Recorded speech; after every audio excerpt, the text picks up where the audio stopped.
Thanks for downloading a 3CR podcast. 3CR is an independent community radio station based in Melbourne, Australia. We need your financial support to keep going. Go to www.3cr.org.au for more information and to donate online. Now stay tuned for your 3CR podcast.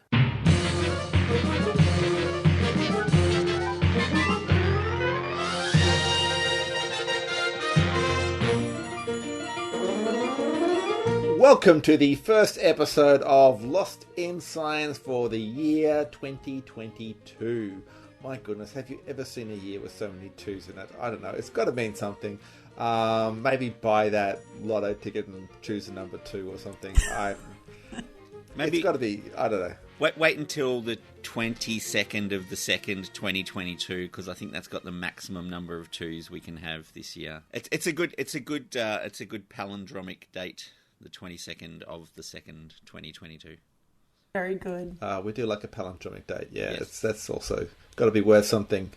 Yes, anyway, my name is Chris, and with me, as always, I have Stu and Claire, and they have some science for us this week, as they always do, which is incredible that every week, they just pull it out. We're back. We're back, and there's been a lot of science already. There has been a lot of science, yeah. In 2022. Yeah, too much science. Let's hope it slows down a little bit. Yeah. Otherwise, we won't keep up.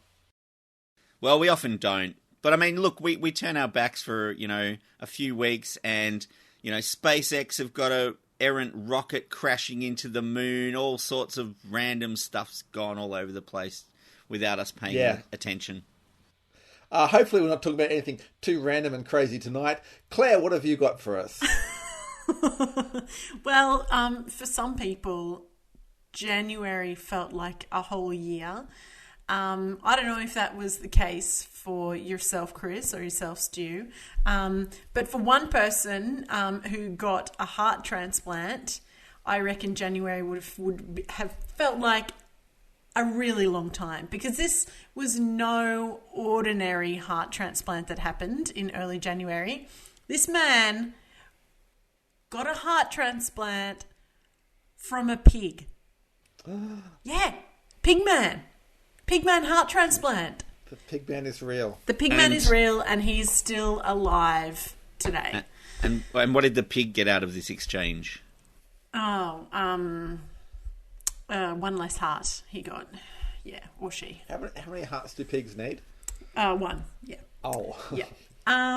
Yeah. So I'm going to talk a little bit about the xenotransplantation breakthrough that happened early January, and bring you up to speed on why it's so groundbreaking and what actually happened. Because, it's not just your regular piggery pigs that they got. These are pretty special pigs. Right. Mm-hmm. Desperately trying to think of a pun, but nothing is coming to mind. So maybe I'll ham it up later when you've done your story.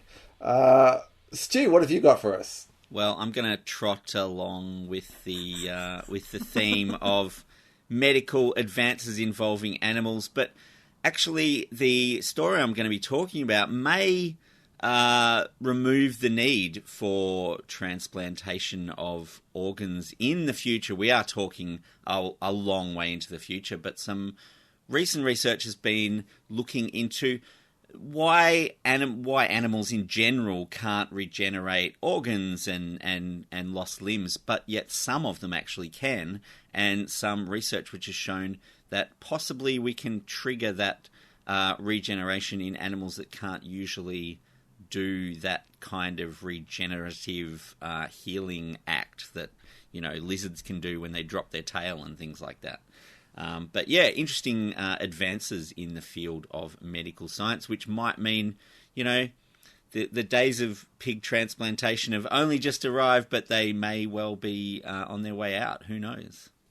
Yeah, I kind of feel that if you do lose your heart, you're going to need something to tide you over while the new one is growing. It may, even if you can regenerate. Possibly, but part of the reason that they often need to do heart transplants is because of the lack of regeneration in these organs. So so it's a far-reaching technology that we're talking about here. It's not just on regrowing new things, but on repairing old things as well. Fantastic. Well, we have a very science fiction episode, I guess, somehow to this week. We have regeneration a la Doctor Who, and we have pig transplants a la Seinfeld. Well, can't wait to hear about it. On with the show.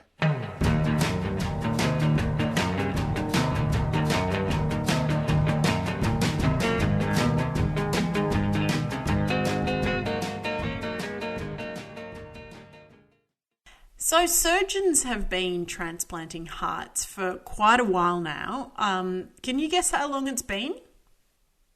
Wasn't it the 1970s or something that they started? Yeah, they started December 3, 1967. Oh, wow. Yeah, so it's been happening for over 50 years. The first heart transplant receiver lived for only an extra 18 days. But other patients who've received heart transplants have gone on to live very long and full lives, up to an extra 35 years. But although we know a lot about how to transplant organs effectively, safely, and with the best outcomes possible, one thing we haven't managed to do is address the fact that there aren't enough hearts to go round. And there is a long waiting list of very sick people waiting for a heart from a donor that may or may not arrive.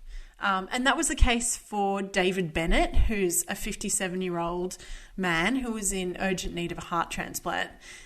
So David had been on cardiac support for almost 2 months, and he was in a position where he couldn't receive a mechanical heart pump because he had an irregular heartbeat, and he could not receive a human heart transplant because he had a history of not complying with doctors' treatment. So he was facing pretty much certain death with his dodgy ticker, but that was until doctors from the University of Maryland got special approval to do something that has never been done before, and they transplanted a pig heart into David. Yeah. So I thought they had done some sort of... there was a baboon heart, I think, wasn't back in the 1980s. Transplant that worked briefly. Was there? There was some previous xenotransplant. I'm certain there was certainly a joke about it on The Simpsons, but whether they actually carried through with it or not, I'm not sure. So I'll tell you what I know, and that is that David is the first person to receive a pig heart.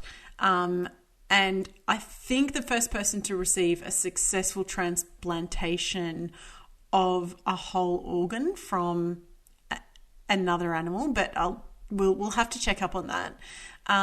So other piggy body parts have been transplanted before. So heart valves, pig heart valves have been transplanted, and also a pig kidney has been transplanted into a person who has no brain function. So that's someone who's technically dead or legally dead, but this is the first time an organ's been transplanted into a person who has a chance of surviving and recovering. So this is a culmination of decades of work in the field of xenotransplantation. Xeno meaning different... Warrior princess. Oh, sorry. Her brother.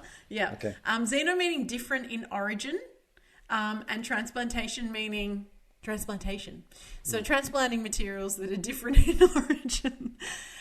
Now, just to be upfront, the heart that's now in David Bennett, it did not come from some ordinary everyday swine. This isn't just some pig from the market. These are genetically modified pigs that are bred specifically with certain genes to make sure that the organs are less likely to be attacked by the human immune system. And pretty much now, with the discovery of CRISPR-Cas9 gene editing tech over the last few years, it's made it a whole lot easier to knock out genes and add genes to create the perfect piggy heart for xenotransplantation. So do they make a specific heart for a specific patient, or do they make a heart that can be sort of universally transplanted?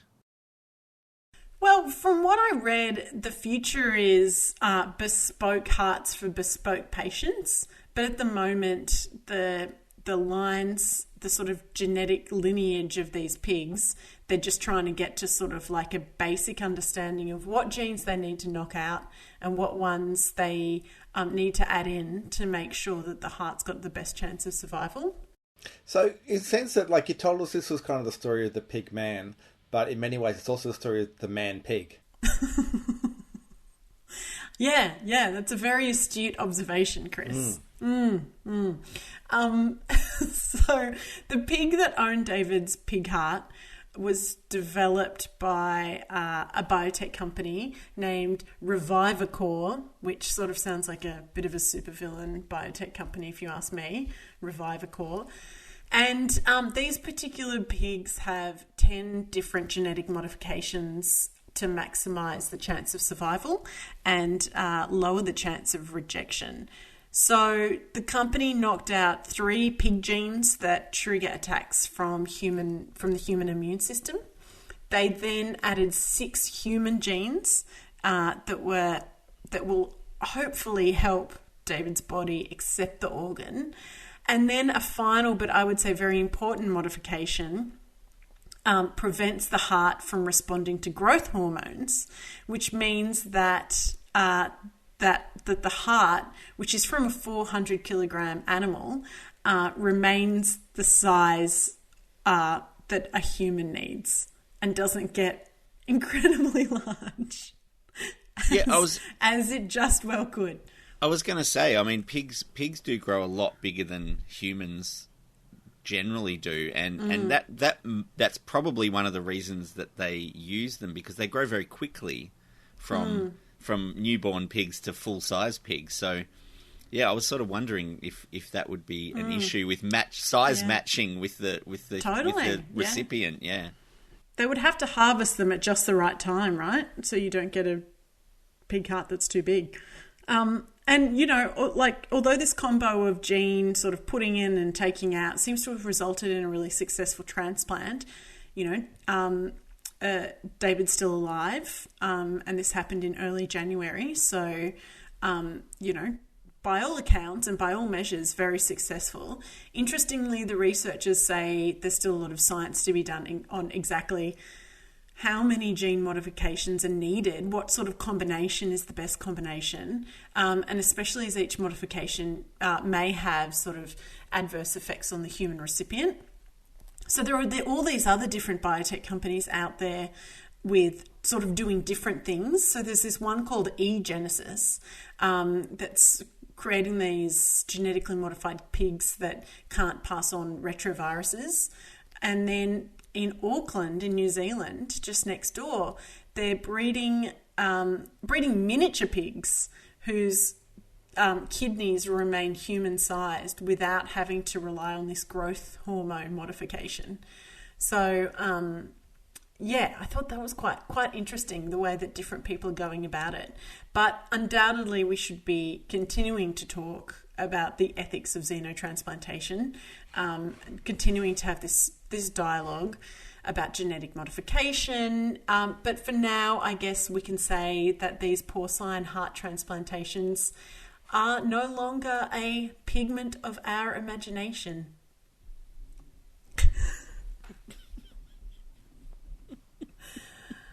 Pigment. Pigment. Okay. Science, the final frontier.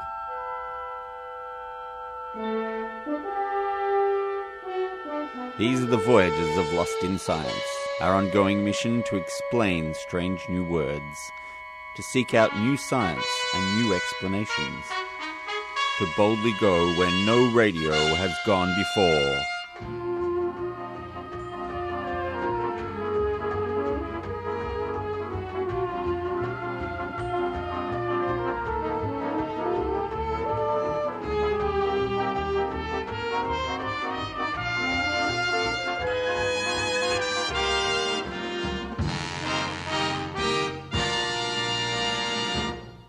Now, I don't know if you remember, but way back before Christmas, we were talking all science fiction, and I managed to catch up on a few movies over the break. I caught up with The Eternals, which is a Marvel movie. Got to say, not particularly science fiction-y, more like rewriting the history of Earth's legends, but, you know, a lot of fun, I thought. I saw Dune at the IMAX, which was amazing. If you haven't seen Dune, I recommend you go and see that at the cinema, unless you've got a TV the size of a, you know, semi-trailer truck. Can you just sit really close to the TV? Is that like a suitable substitute? Then you can see the pixels. And I also managed to catch the most recent Spider-Man movie, and then, of course, over the summer, had some free time on my hands. I went back and watched all the older Spider-Man movies, including a couple I dismissed when they sort of came out, with Andrew Garfield as Spidey. I don't know if you saw those ones. Oh. Yeah. How do they hold up? Yeah. I think I was busy in that time. Like, I did not remember him ever being Spider-Man. It was one of those things where the Tobey Maguire ones had kind of just finished, and then they started them again with Andrew Garfield, and I just sort of went, what's going on? I haven't got time. Something. Was that the original genesis of the Spider-Verse? Like, just... No, it was just Sony with, you know... Too much money in one idea. Rights to one thing and not rights to other things, I think. Now, the first Andrew Garfield Spider-Man wastes a fair bit of time rehashing how Spider-Man got his swing. But the main villain in The Amazing Spider-Man, which is the first Andrew Garfield Spider-Man, is a giant lizard. Rhys Ifans plays a scientist who has lost part of his arm, and he's obsessed with finding a treatment of some kind that will grow back his missing limb, which, of course, being a comic book movie, has dire consequences for everyone involved. Now, obviously, this does sound like science fiction, because one of the things about animals is that much of their body template is laid out during embryogenesis, which is very, very early in development. And this happens in the egg stage in animals like fish and amphibians and lizards and birds, or during the pregnancy of animals like mammals, including us humans. So basically, once a body part is formed in that developmental stage, it's pretty well fixed. And we can sort of, you know, we can replace some tissues. Our skin is, for example, constantly being renewed. But most of our organs and our limbs and our digits are not replaceable. If you damage it, it's often literally beyond repair. Or very young children apparently can grow back lost fingertips if they cut a small enough amount of their fingertip. They can grow back if they're young enough. But if a body part is cut off, it doesn't grow back, which is, you know, has been suggested by some atheists that this is good evidence that miracles don't exist, because there's no verified stories of amputated limbs growing back anywhere in the world. It just, you know, seems like that would be something people would pray for. Never happened that one's grown back. So, of course, most of us would have come across drop-tail skinks as children. They're the lizards that lose their tail, and the silly old bird grabs the tail thinking that's scored a meal. And then the lizard goes off and grows a new tail, which is basically the inspiration for the lizard in The Amazing Spider-Man. Could be the bird is doing sustainable harvesting and is deliberately going, you know, off you go, lizard, grow another tail. I'll see you in 6 months. Lizard tails are a renewable resource. Birds should be on board with that.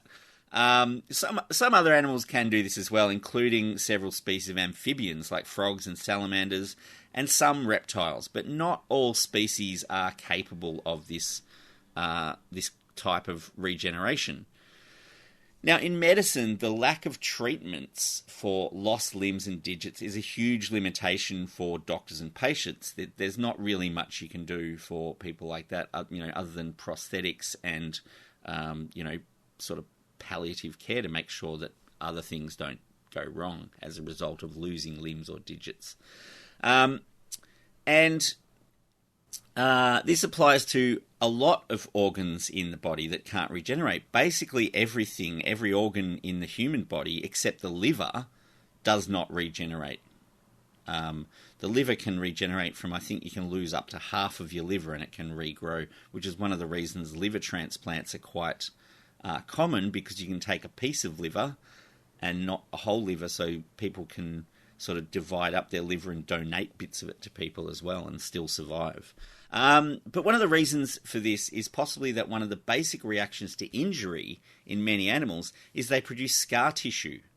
And the scar tissue is a rapidly growing tissue type that prevents further damage to the body. So it kind of heals up everything really quickly, seals up blood vessels, protects exposed nerve endings, basically does a quick job of fixing damaged tissue.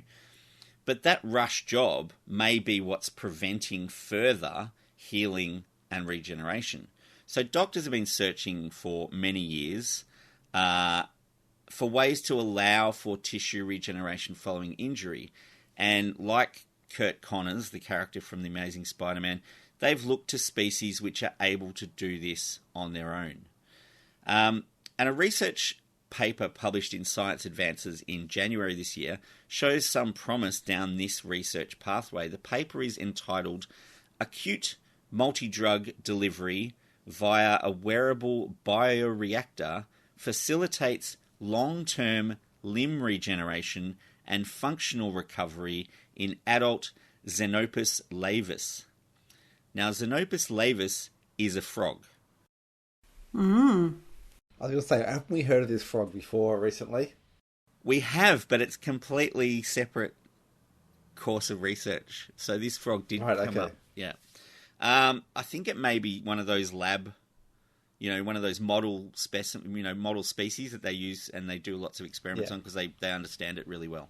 So it was your Xenobot story where they had cells from the Xenopus frog that they were making into little kind of biological robots. Yeah. And now we're getting the Xenopus frog and we're doing what to it again? Well, okay, so the team based at Tufts University in Massachusetts put a concoction of various drugs in a wearable sheath over a severed limb of a frog for 24 hours. After they removed the sheath, they observed limb regrowth of the severed leg over a period of 18 months, as well as functional recovery in that the limb could be used for movement both in and out of the water.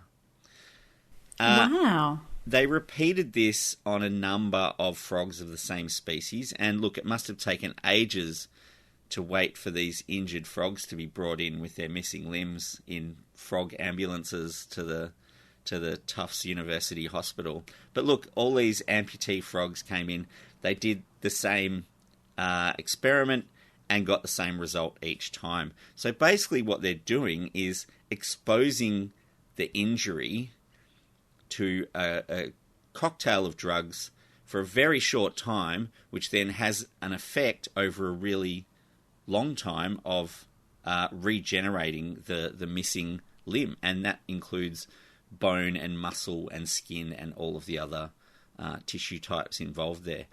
So the researchers analysed the gene expression in tissues affected by the drug treatment and found that early embryo development genes have been triggered by the drugs, and that was what was working to restore the limbs and regrow the limbs.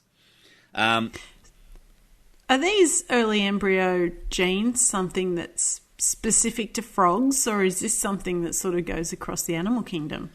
Well, this is what they need to find out. The thing about embryogenesis is if you look at, the early stages of embryo development across different species, they look very similar up to a certain point.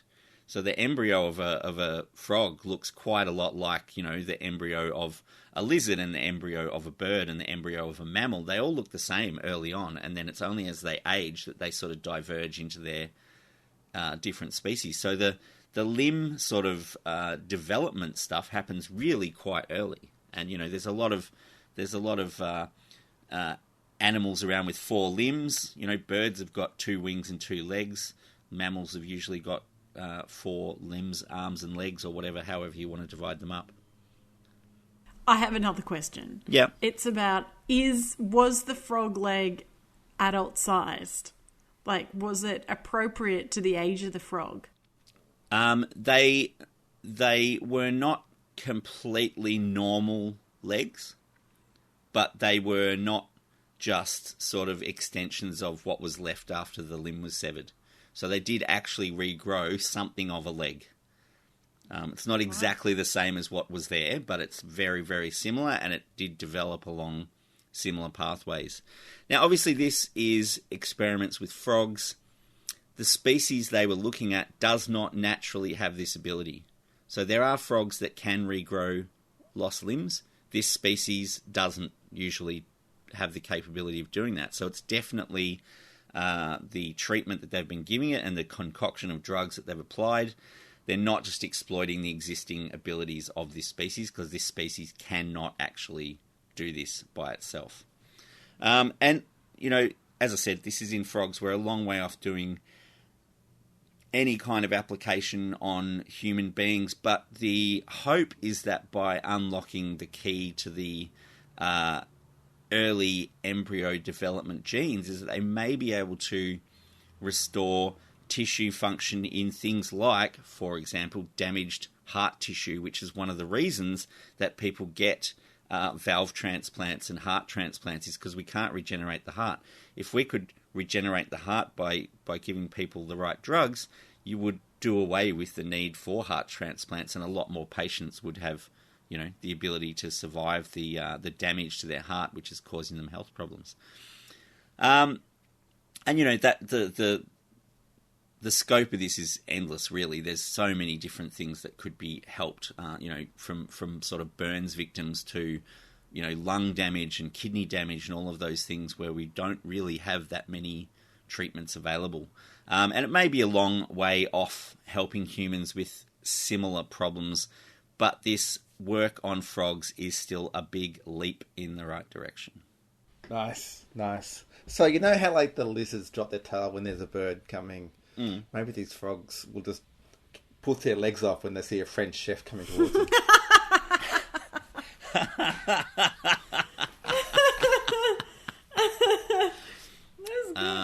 Amazing.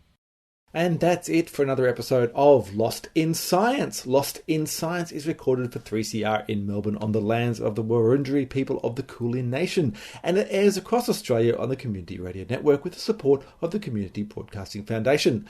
We would love you to get in touch with us. You can email us at lostinsci@gmail.com, or you can find us on Facebook, we're Lost in Science on 3CR, or on Twitter, where we're at Lost in Science 1.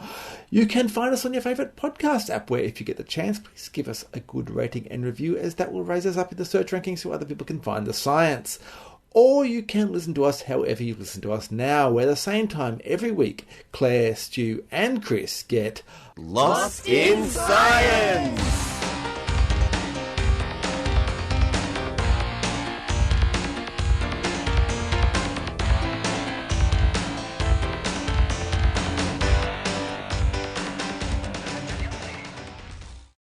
Thanks for listening to a 3CR podcast. 3CR is an independent community radio station based in Melbourne, Australia. We need your financial support to keep going. Go to www.3cr.org.au for more information and to donate online.